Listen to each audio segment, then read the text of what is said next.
वो हमारे बीच में उद्बोधन के लिए, शिक्षा के लिए एक आदिवासी मास्टर हैं जो हमारे को पढ़ाने आए हैं और वो पढ़ाएंगे और भारत की भूमि पर आदिवासियों को अपना हक दिलाएंगे। चलो नौजवान युवा खड़े हो जाए।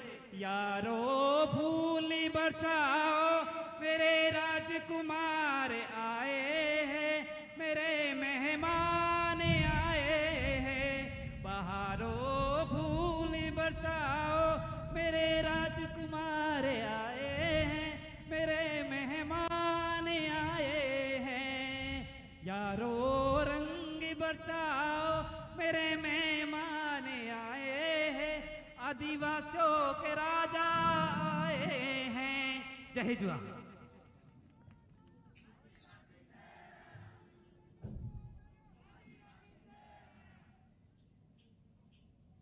सभी साथियों को जय जोहार। आज पाली जिले के अंदर इस क्षेत्र के अंदर आज आयोजित कार्यक्रम में मैं मेरी बात को शुरू करने से पहले इस मंच पे हमारे महापुरुष बिरसा मुंडा, टाटिया मामा, संविधान निर्माता बाबा भीमराव अंबेडकर जी,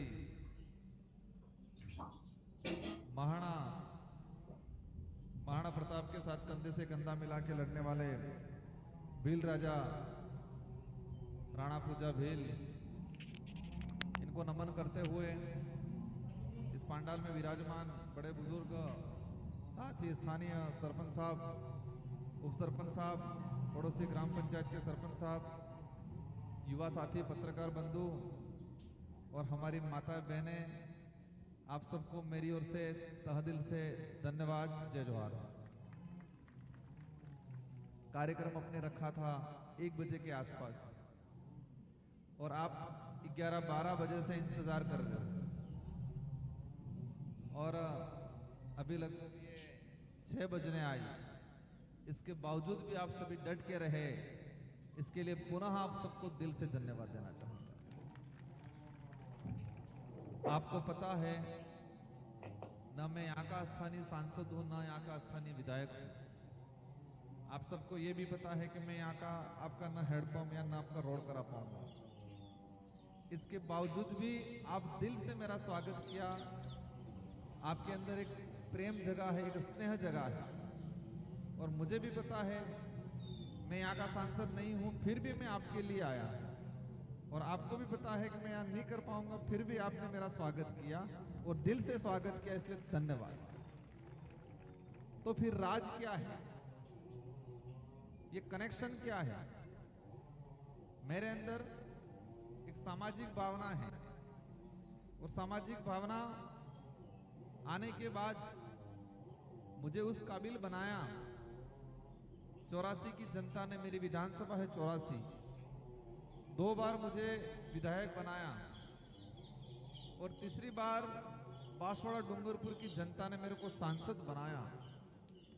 उस जनता को मैं धन्यवाद देना चाहूंगा जिन्होंने मुझे इस काबिल बनाया और आपके बीच में भेजा। अगर वो जनता नहीं ठानती तो मैं सांसद नहीं बनता। तो जनता कहते हैं जनार्दन है, जनता से बड़ा कोई नहीं है। लेकिन ये तब कब हो पाता है जब जनता को अपनी ताकत पता हो, और ताकत पता होने के बाद जनता एकजुट हो जाए तो पता चलता है।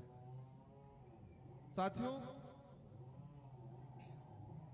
हम आदिवासी समाज में जन्म लिया है और आदिवासी समाज में एक अलिखित संविधान है। एक संविधान तो हो गया जो हमारा देश का संविधान है, जो बाबा भीमराव अंबेडकर जी, जयपाल सिंह मुंडा, तात्कालीन जो लोग, जितने जो महापुरुष थे, उन्होंने मिलकर बनाया, जो हमारे देश की कानून व्यवस्था को चलाता है, देश में एक विधि निर्माण का काम किया। दूसरा संविधान है हमारे बाप दादों का, पूर्वजों का संविधान, जिसको हम अलिखित संविधान कहेंगे। वो संविधान कहीं भी कागजों में लिखा हुआ नहीं है। वो संविधान ये सिखाता है कि बड़े बुजुर्गों का मान सम्मान करना। हमारे समाज का संविधान है वो ये सिखाता है कि बड़े बुजुर्गों का मान सम्मान करना, महिलाओं का मान सम्मान करना, ये सिखाता है। हर काम में, हर शुभ काम में हम बड़े बुजुर्ग और महिलाओं को आगे रखते हैं। यही है कपड़े इधर। तो इसलिए युवा सब आगे आगे थे, इसलिए मैंने सबको डांट के कहा तुम पीछे जाओ। हमको बड़े बुजुर्गों का मान सम्मान करना सीखना चाहिए। हमारे समाज का संविधान है कि हमारे समाज में कोई भी छोटा मोटा बात हो जाए तो थाने में जाने से पहले सामाजिक स्तर पे कादीरा या बजगड़ा बोल के निपटारा कर। तो ये हमारे समाज का संविधान है। हमारे समाज में संविधान है कि हमारे समाज का कोई व्यक्ति अगर गलत करता है तो उसको गांव से, परिवार से बाहर रख के दंडित करने का हमारे समाज का संविधान है। हमारे समाज में सेम गोत्र के व्यक्ति आपस में शादी करें तो हमारा समाज रोकने का काम करता है। अन्य गोत्रों में जी हेर नहीं मळे पे अपने शादी कराते हैं, शादी नहीं करते हैं, बनवासी करते हैं तो समाज उनको दंडित करता है। ये समाज का संविधान है। जब बारात जाती है तो बारात जाने के बाद विधिवत एक स्टेप बाय स्टेप प्रक्रिया होती है, वो हमारा समाज का संविधान है। आदमी की मृत्यु हो जाती है, मृत्यु होने के बाद उसके अंतिम संस्कार करते हैं, फिर तीजा करते हैं, क्रियावर बारमा जो भी करते हैं अपन, वो हमारे समाज का संविधान है। वो किसी भी कागज में नहीं लिखा है, वो खून में है, वो पीढ़ियों से आता है, पीढ़ियों से वर्तमान में है, और हम बड़े बुजुर्गों से सीखेंगे तो भविष्य में भी वो जाएगा। वो किसी कागज में लिखा हुआ नहीं मिलेगा। इसलिए बड़े बुजुर्गों का मान सम्मान करेंगे तो हमारे जो समाज का संविधान है उस संविधान को सीखने का अवसर मिलेगा। और जिस समाज ने अपने समाज की परंपरा रीति रिवाज छोड़ दी वो समाज बर्बादी की ओर चला जाता है। जिस समाज ने अपना जो अलिखित संविधान है, जिस समाज ने अपनी सामाजिक व्यवस्था छोड़ दी वो समाज बर्बादी की ओर चला जाता है। तो आज मैं आप सबसे कहना चाहूंगा, हमारे पुरखों की जो व्यवस्था थी, हमारे बाप दादों की जो व्यवस्था है, उस व्यवस्थाओं को बरकरार रखना, उसको जिंदा रखना, उसको सीखने की कोशिश करना। तो ही मैं मानूंगा कि आप मुझे मान रहे हो और नारा लगा रहे हो जय आदिवासी, जय भील प्रदेश का, तो सच्चे आप समाज सेवी हो ये मुझे लगेगा। बाकी नारा लगा दिया ना, राजकुमार जी आ गए ना, फोटो खींच लिया ना, स्टेटस चढ़ा दिया, रील बना दी, वो समाज सेवी नहीं है, नहीं वो समाज का कहने का हकदार है, नहीं वो जय आदिवासी या जय भील प्रदेश नारा कहलाने का हकदार है। जो व्यक्ति सामाजिक व्यवस्था को नहीं मानता, जो हमारे पूर्वजों को नहीं मानता, जो हमारे कुल देवियों को नहीं मानता, उसको सामाजिक कहलाने का कोई अधिकार नहीं है। साथियों, मेरा आना इसलिए हुआ और आप इतना 5-6 घंटे से इसलिए इंतजार कर रहे हो कि आपको पहली बार हमारे समाज भील समूह का सांसद आपके बीच में आया होगा, शायद पहली बार। आज आजादी के 75 वर्ष तक होने आ गए और पहली बार भील समूह का सांसद आपके बीच में पहली बार आया होगा। पहली बार आया, लगभग पहली बार। और मुझे भी पता है कि मेरे समाज के बीच में शायद पहले कोई नहीं गया होगा, गया होगा तो सिर्फ वोट लेने के लिए या पार्टी के नाम से आया होगा। वो कभी भी समाज की बात समझ, समाज की समस्या क्या है, उस समाज की समस्या को समझने कोई नहीं आया होगा। साथियों, उप सरपंच साहब बता रहे थे शिक्षित होना है आपको, और जरूरत है। आज मैं भी यहां पर आया, अगर मैं शिक्षित नहीं होता तो मैं नहीं आता, और हो सकता है बनता भी नहीं सांसद, और बन भी जाता तो निभा भी नहीं पाता। इसलिए बच्चों को पढ़ाना है अच्छी शिक्षा। आज पाली जिला है, पाली जिले में भील समाज से कितने IAS RS अधिकारी हैं? क्या गिने चुने एक दो भी आरएस अधिकारी हैं, आईएएस अधिकारी हैं कोई? मेरी जानकारी में मुश्किल से शायद कोई होगा। ये हमारे समाज की विडंबना है और वो तभी बन पाएंगे हम सामाजिक स्तर पे क्रांति लाए। हम डर कहीं किसी मामले में नहीं दे, हम बच्चे को इधर इधर गाड़ी नहीं दिलाए चले, हम बच्चे को एक टाइम अगर बाई चांस हम खाना नहीं खा पाए चले, लेकिन बच्चों को पढ़ाना है ये भावना आपके अंदर आई तो हमारे यहाँ से आरएस अधिकारी निकलेगा, नहीं यहाँ से हमारा कलेक्टर बनेगा। ये लानी नहीं लानी है कि सिर्फ फोटो खींच लेना है, रेल बना के स्टेटस चढ़ा देना है।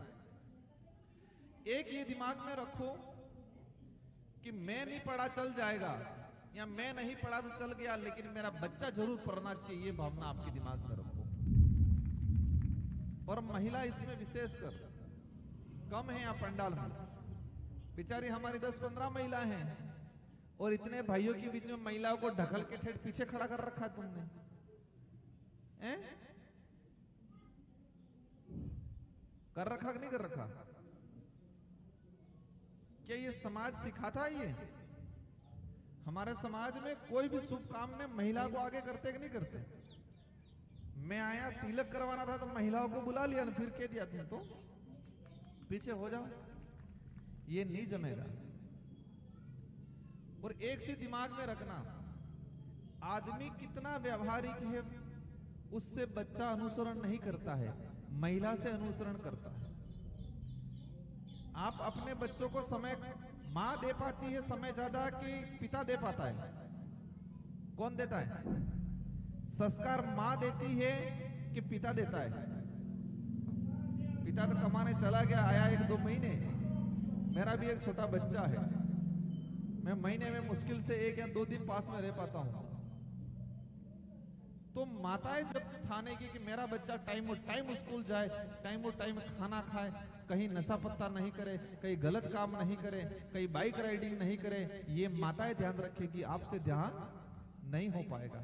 और माता को ही पीछे छोड़ दोगे तो फिर समाज सुधरेगा? सुधरेगा समाज?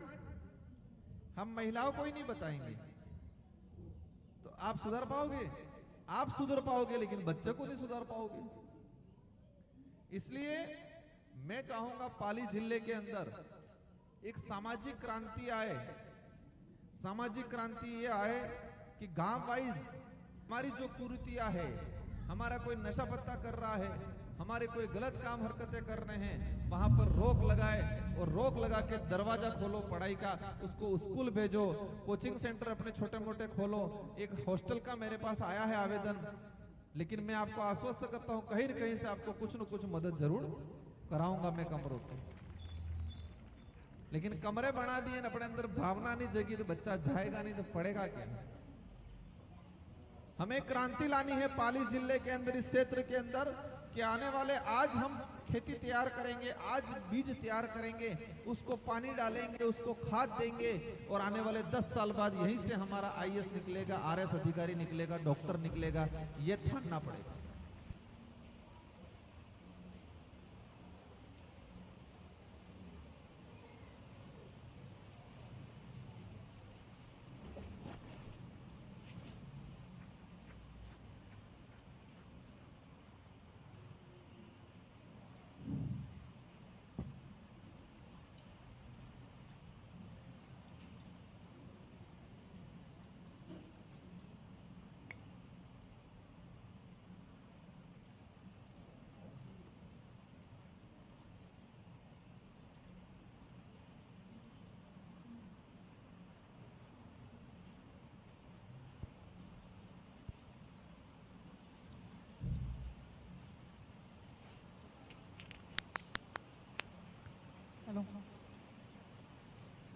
अगर हम पूरे राजस्थान के खेड़, कोटा, बूंदी से लगा के चित्तौड़, झालावाड़, राजसमंद, डूंगरपुर, बांसवाड़ा, सिरोही, ये जालोर, पाली, बाड़मेर, जैसलमेर, गंगानगर तक ये पूरी पट्टी सबसे ज्यादा अगर एसटी के अंदर काउंट करें तो भीलों की संख्या सबसे ज्यादा है, लेकिन नौकरियों में सबसे पीछे।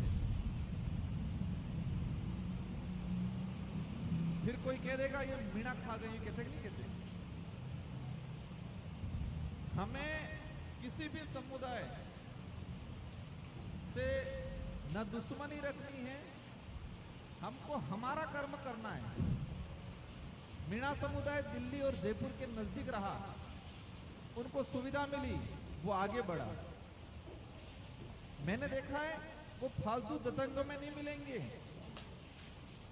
आस्था रखेंगे, पूजेंगे भगवान को, सब करेंगे, लेकिन 7 दिन में 6-7 दिन, 7 दिन में 3-4 दिन व्रत करने का काम नहीं करेंगे। और भगवान भूखा रहने से नहीं आता है। भूखा रहने से भगवान मिलता है क्या?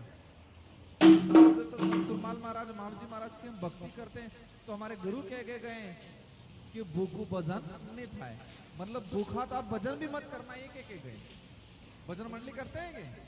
तो हमारे गुरु कहते थे कि आप भूखे पेट भजन मंडली भी मत करना। और यहाँ भगवान मिलेंगे ही कर करके, व्रत कर करके हमारे बच्चे करकटे जैसे हो गए, फिर जमेगा? फिर कोई कह देगा राजकुमार तो विरोध करता है, आता कि नहीं आता? कभी कभी आता है सुनने में। हम किसी का विरोध नहीं कर रहे, लेकिन हमारा समाज किसी कारणवश कहीं जाके कमजोर हो रहा है। हमारा समाज को ये लगता है कि मेरे को तो पढ़ने की जरूरत नहीं है, भगवान आएंगे, किताब खोल के दे देंगे, पेपर में लिख देंगे, और फिर बैठ जाता है और फिर देता है पूरी पतारी फिर जाए कंप्लीट। तो हमको बताना पड़ेगा इसको कि कोई भगवान लिखने के लिए नहीं आएगा, तू मेहनत करेगा तो पास होगा, ये हमको बताने की हमारी जिम्मेदारी है। और हम बताते हैं इस बात को, आस्था रखनी है, सब कुछ करना है, लेकिन मेहनत तो अपन को करनी है। कोई मुंह में लाके डालने वाला नहीं है। माँ बाप भी मुंह में नहीं डालेगा, छोटे होंगे तब तक डालेगा। इसलिए इस इलाके के अंदर मैं अवश्य आने वाले कुछ समय में बाद 6 महीने साल भर में फिर दोबारा आऊंगा, और उस समय मुझे लगना चाहिए कि डिसिप्लिन आया है, मुझे लगना चाहिए कि अनुशासन आया है, युवाओं में अनुशासन आया है। अनुशासन जीवन, आदमी के जीवन निर्माण में महत्वपूर्ण योगदान देता है। जो परिवार अनुशासित है, जो आदमी अनुशासित है, वही परिवार आगे बढ़ता है। और जिस परिवार में अनुशासन नहीं है, जिस आदमी में अनुशासन नहीं है, वो आगे नहीं बढ़ता है। तो हमें समाज में भी अनुशासन होना चाहिए। कहीं कार्यक्रम हो रहे तो व्यवस्थित होना चाहिए, अनुशासन होना चाहिए। हमें किसको आगे रखना है, किसको पीछे रखना है, हमें कहाँ रहना है, ये जिम्मेदारी हमारी है, ये सोचना जरूरी है। और ये समाज का हमारा अलिखित संविधान है, और इस संविधान से बढ़ के कोई नहीं हो सकता। साथियों, आज देश के लेवल पे बात करें, आदिवासियों का इतिहास इतना बढ़िया रहा है। आदिवासी मुगल से भी लड़ा, आदिवासी अंग्रेजों से भी लड़ा, आदिवासी तुर्क आए, जो भी आए, सबसे लड़ा। और आजादी से पहले से लगा के देखा जाए, इस देश में सबसे ज्यादा अगर किसी ने बलिदान दिया है तो 1 नंबर पे आदिवासी समुदाय है, 1 नंबर पे। इस देश की आजादी में अगर सबसे ज्यादा अगर गले कटे हैं, सबसे ज्यादा अगर किसी की हत्या हुई है, तो 1 नंबर पे आदिवासी समुदाय है। आज हम मानगढ़ का एक दिन में 1500 आदिवासी एक साथ मारे गए, एक दिन में। गुजरात के अंदर एक कांड हुआ, एक दिन के अंदर 2000 आदिवासी एक साथ मारे। बिरसा मुंडा जो छत्तीसगढ़ झारखंड इलाके के अंदर, वहां पर कई 2 से 3 बड़े कांड हुए आजादी से पहले। 1-2 दिन के अंदर 3-3, 4-4 हजार आदिवासी एक साथ मारे। हर वक्त हम दूर तो ठीक है, हल्दीघाटी युद्ध हुआ। आज इतिहास में हम पढ़ते हैं कि एकमात्र ऐसा राजा था जिसने मुगलों की अधीनता स्वीकार नहीं की, वो थे राणा प्रताप। और इन्हीं वजह से उनको महाराणा प्रताप कहा जाता है। उस समय भीलों ने आश्वासन दिया, जब युद्ध हुआ, युद्ध की तैयारी हुई, अकबर की सेना चढ़ने लगी, वहां खलबली मची, और महाराणा प्रताप भीलों के बीच में गए जंगलों में। पाले आई, वहां पर पाल बोलते हमारे, आप भी वहीं से आए हो। पाले में गए, पालों में बात हुई कि हम आश्वासन देते हैं राणा जी कि हम झुकेंगे नहीं, कट जाएंगे, आगे हम खड़े रहेंगे। वचन दिया था, और ये समाज वचन का इतना पक्का है, मर जाएगा लेकिन वचन से पलटता नहीं है। तो आज मुझे आप भी वचन दो कि हमारे बच्चों को पढ़ाएंगे और समाज की लड़ाई में सबसे आगे खड़े रहेंगे। ये वचन तो आज, क्योंकि महाराणा प्रताप को भी भीलों ने वचन दिया था। उस समय बात चली, कई लोगों ने कहा जिंदा रहेंगे तो राज का मतलब है, जिंदा नहीं रहे तो राज क्या करना है। तो भीलों ने महाराणा प्रताप जी से कहा कि हमने वचन दिया है, हमें राज की चिंता नहीं है, हमें जान की चिंता नहीं है, हमारे वचन की चिंता है, क्योंकि हमने आपको वचन दिया है, उस वचन को दोबारा वापस नहीं लेंगे। महाराणा प्रताप के भाई थे शक्ति सिंह और जगमाल। शक्ति सिंह ने जब कहा कि राज ही नहीं रहे, मतलब जिंदा ही नहीं रहेंगे तो राज रह के क्या मतलब है, इससे संधि कर लेते हैं। लेकिन महाराणा प्रताप ने कहा कि मेरे साथ भीलों का वचन है, उन्होंने मुझे आश्वस्त किया है कि डट के हम लड़ाई लड़ेंगे, और हल्दीघाटी के युद्ध में लड़े और हजारों भील मारे गए, लेकिन आखिर जीत हुई कि नहीं हुई। तो वही चीज आज देश लेवल के अंदर देखा जाए, आदिवासी समुदाय की बहुत बदतर स्थिति है। कई बार मुझे सुनने में आता है आदिवासियों पे एट्रोसिटी हुई, आदिवासियों पे छुआछूत हुआ, भेदभाव हुआ। इस देश का सभ्य समाज, आज स्थिति खराब है, ये बात सही सच है, लेकिन इतिहास के अंदर उठा के देखें तो इस देश का सबसे सभ्य समाज, सबसे दयालु समाज, सबसे प्रेम भावना रखने वाला समाज और एक नंबर सच्चा समाज के साथ अगर आज गला होता है तो हमारे देश के लिए, आदिवासी के लिए नहीं, देश के लिए दुर्भाग्य की बात है। हमें, क्योंकि समाज ने किसी भी समाज का शोषण नहीं किया, किसी भी समाज के साथ छल कपट नहीं किया, हर किसी का सम्मान दिया, और यही हमारे खून में है और यह आगे भी हमको लेके चलना है। इसलिए आप सभी को पुनः दिल से धन्यवाद। आपकी यहाँ की जो मांग है, एक तो डीटीएस, रेगिस्तान जनजाति विशेष क्षेत्र रिजर्वेशन का जो मामला है, उस बात को उठाना है। ये बात बाड़मेर में उठेगी तो पाली वालों को भी तैयार रहना है, और पाली के लिए हम प्रयास कर रहे हैं कि कुछ इलाका जब 50% से 40 से 50% से जनसंख्या है, उसको टीएसपी के अंदर मिलाया जाए। ये प्रयास हम लोग कर रहे हैं लंबे समय। और मेरा एक अनुरोध है, पढ़ाई की तो बात होगी, लेकिन जमीन बेचने का कोई काम मत करना, जमीन बेचने का काम मत करना। मजदूरी करके खा लेना, लेकिन जमीन बेचने का काम मत करना, क्योंकि आपने जमीन बेच दी, आने वाली पीढ़ी कहां रहेगी? वो आने वाली पीढ़ी सड़कों पे भीख मांगने का था। इसलिए हम सबको मिलके आने वाली पीढ़ी के लिए, हमारे पूर्वज खुद के लिए नहीं सोचते थे, हमारे डोकरे खुद के लिए नहीं सोचते थे, आने वाली पीढ़ी के लिए सोचते थे।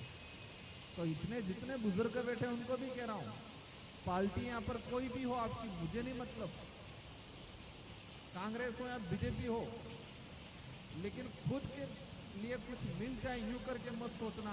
जो भी विधायक आए, मंत्री आए, सरपंच साहब आए, कोई भी हो, समाज के लिए और आने वाली पीढ़ी के लिए काम आए, ऐसा काम लेने की कोशिश करना। तुरंत का फायदा मत देखना, तुरंत का फायदा मत देखना, भविष्य में काम आए ऐसा बड़ा काम लेने की कोशिश करना, और आप एकजुट रहना, आप एकजुट रहो। Open your Angel One account in 3 quick and easy steps. Enter your mobile number and verify using OTP. Enter. तो आपके सामने सारी पार्टियां झुकने का काम करेगी। हमें पार्टियों से कोई नहीं चाहिए, हमें हमारे आने वाली पीढ़ी के लिए, शिक्षा के लिए, हमारे आरक्षण की समस्या है, उसके लिए लड़ाई लड़ने का काम करना है। इन्हीं शब्दों के साथ आप सबको पुनः धन्यवाद। युवा साथी नाराज हुए तो अच्छी बात है, होना चाहिए थोड़ा बहुत, ताकि अगली बार आपको याद रहेगा। ये मुहिम, ये लड़ाई, मेरा यहाँ पर आना सिर्फ स्वागत प्राप्त करना, आपके द्वारा फोटो ले लेना, ये उद्देश्य नहीं है। हमको मजबूत होना है। इस देश के अंदर सबसे बड़ी संख्या में भील हैं, भले पाली में कम है, लेकिन पूरे देश के अंदर सबसे ज्यादा संख्या में आदिवासी की बात करें तो सबसे ज्यादा भील हैं। तो संसद के अंदर भी, विधानसभा के अंदर भी, सचिवालय के अंदर भी हमारे भीलों के अधिकारी कर्मचारी जाने चाहिए। ये लड़ाई लड़नी है हम सबको। इन्हीं शब्दों के साथ आप सबको धन्यवाद, आभार, जय जोहार, जय संविधान। साथियों ने कुछ समस्या के लिए बताया, शिक्षा, रख रखाव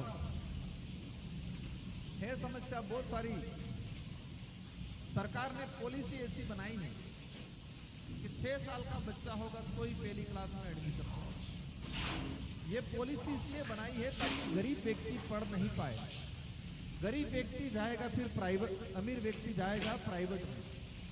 प्राइवेट स्कूलों को बढ़ावा देने के लिए पॉलिसी बनाई गई है। इस बात को हमने संसद में रखा है और इसमें संशोधन करवाएंगे बहुत जल्दी। बिजली, पानी, छात्रावास की, बच्चों के एडमिशन की काफी सारी समस्या लिखवाई है। अवश्य मैं इनका समाधान करने की कोशिश करूंगा। आप मुझे मेरे लायक जो भी होगी अवश्य, और आपके यहाँ के जो विधायक जी हैं, कुमावत जी वर्तमान में मंत्री हैं, वो भी हालांकि अच्छे आदमी हैं, मैं उनसे मिलूंगा और आप भी एक डेलीगेशन मिलके इनसे जो भी हो कराने की काम करेंगे। क्योंकि डबल इंजन की सरकार है, इनके पकड़ेंगे तो हमारे डबल इंजन बराबर सालवो डबल इंजन की है, हम कहीं नहीं कहेंगे। तो डबल इंजन के हमारे ये सारे काम हो जाने चाहिए। मैं भी रखूंगा, मुझे व्यवस्थित लिख के देना, आपको भी व्यवस्थित में बात कर लूंगा, उस दिन डेलीगेशन बना के करना है। डबल इंजन की सरकार है तो पाली के बिलों के सारे काम होने चाहिए। अगर पाली के बिलों के काम नहीं हुए तो हम डबल इंजन की सरकार फेल मानेंगे। मानेंगे कि नहीं मानेंगे? इसलिए आपको मजबूती से, एकजुटता से रहना है। इन्हीं शब्दों के साथ आप सबको धन्यवाद, आभार, जय जवाहर।